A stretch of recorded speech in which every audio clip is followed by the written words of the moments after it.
जंग ए खंदक, जिसे जंग ए अहज़ाब के नाम से भी जाना जाता है, ये घटना 5 हिजरी की है। ओहद की जंग जीतने के बाद मक्का के कुरैश अबू सुफियान फुल कॉन्फिडेंस में आ गया कि अब तो हम इन मुसलमान को छोड़ेंगे नहीं। तो उन्होंने पूरे मक्का के यहूदियों के कुछ कबीलों और आसपास के कई कबीलों से मिलकर मुसलमानों पर हमला करने की योजना बनाई। ये गठबंधन इतना ताकतवर था कि उन्होंने सोचा इस बार मुसलमानों को पूरी तरह से खत्म कर देंगे। अबू सुफियान 10,000 से भी ज्यादा की संख्या में मदीना पर चढ़ाई करने के लिए फौज लेकर निकल चुके, मगर मदीना में सिर्फ 3,000 मुसलमान थे और उनके पास न तो इतने हथियार थे और न ही इतनी संख्या कि वो इस विशाल फौज का मुकाबला कर सकें। तो जब रसूल अल्लाह सल्लल्लाहु ताला अलैहि वसल्लम को पता चला तो उन्होंने जल्दी एक मीटिंग बुलाई, जिसमें सबको पता था कि लड़ाई तो इम्पॉसिबल है, कुछ और ही करना पड़ेगा।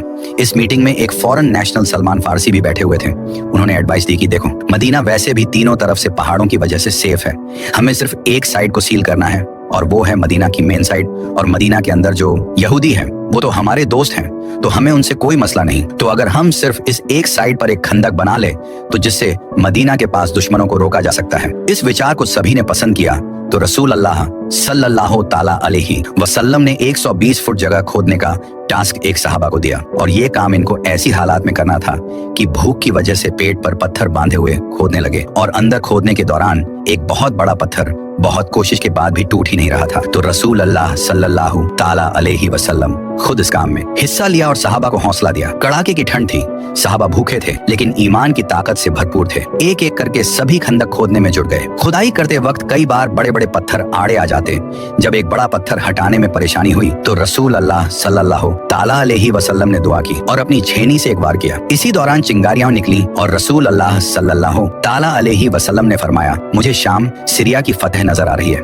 इससे सहाबा के हौसले और भी बुलंद हो गए और इन टोटल मुसलमान ने बहुत ही कम आवर्स में मदीना की नॉर्दर्न साइड पे 6 किलोमीटर की रेंज बना दी। जब दुश्मनों की फौज मदीना के करीब पहुंची तो उन्होंने देखा कि एक गहरी खाई उनके और मदीना के बीच है। वो सोचने लगे कि ये खंदक कैसे पार करें। उनके पास न तो इस तरह के हमले का कोई तरीका था और न ही इसकी उम्मीद की थी। ये खंदक उनके लिए एक रहस्यमयी दीवार बन चुकी थी। उन्होंने कई बार इसे पार करने की कोशिश की लेकिन मुसलमान पहरे दे रहे थे और तीरों से हर हमले को नाकाम बना रहे थे। दोनों फौजी सामने बस दूर से एक दूसरे को देखने लगी। मुसलमान बैठे हुए थे, कोई टेंशन ही नहीं। अगर कोई उनके फौज के सामने आता तो मुसलमान उसको तीरों से मार देते। काफी दिन यही सिस्टम चलता रहा और आखिर काफिरों के एक ग्रुप को गुस्सा आया और उन्होंने किसी तरीके से उस स्ट्रेंथ को क्रॉस करके अंदर घुस गए। लेकिन हजरत अली ने जाके उनकी लीडर को मार दिया और वो सारे वापस भाग गए। अब ऐसा लग रहा था कि मक्का वाले जंग हार रहे हैं, लेकिन यहाँ अबू सुफियान ने एक बहुत जबरदस्त गेम खेला और एक आर्डर भेजा। यहूदियों के पास मदीना के अंदर तो हम नहीं घुस सकते, लेकिन मदीना के अंदर जो यहूदी है उनको मुसलमान कभी अच्छे नहीं लगता उनको। अगर हम किसी तरह कन्विंस करें और वो मुसलमान के घरों में उनकी औरतें और बच्चों पर हमला करें तो मुसलमान को जरूर पीछे हटाना पड़ेगा और हम इन पर हमला कर देंगे। और यहूदियों ने डायरेक्ट हाँ कर दी